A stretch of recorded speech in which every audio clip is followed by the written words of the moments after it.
আসসালামু আলাইকুম সুপ্রিয় দর্শক বন্ধুরা, দেশ ও প্রবাস থেকে যে সকল ভাই ও বোনেরা আমার এই ভিডিও দেখছেন, আশা করি সবাই ভালো আছেন। দেখুন, আমার সেই নতুন কেনা গরু যেটার আমি ছবি দিয়েছিলাম, মাত্র 4 কেজি দুধ অবস্থায় কিনেছিলাম। এখন কিন্তু 2 বেলায় 11+ দুধ চলে এসেছে মাত্র 780 টাকার ট্রিটমেন্টে।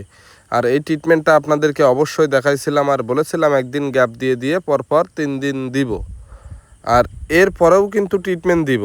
কি ট্রিটমেন্ট দিব? এরপরে স্যালাইন, ক্যালসিয়াম দিব, হালকা পাতলা কিছু ভিটামিন দেব, তারপরে ট্রিটমেন্ট শেষ হয়ে যাবে, বিক্রয় করে দেব।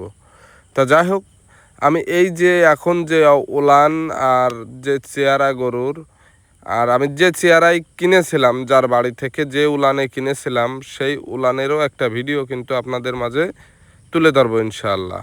দেখুন, ইতিমধ্যে এই যে উলানের ছবিটা দেখতে পাচ্ছেন, এই বাচ্চা হওয়ার সময় কিন্তু এই উলান ছিল, তখন গরুর ক্লিয়ার ফুল পড়েছিল না। তা যাই হোক, গরুকে ট্রিটমেন্ট করে দুধ আনার যে বিষয়টা, এই বিষয়টা অনেকেরই অজানা। ট্রিটমেন্ট দিলে কিন্তু দুধ ফিরে আসার সম্ভাবনা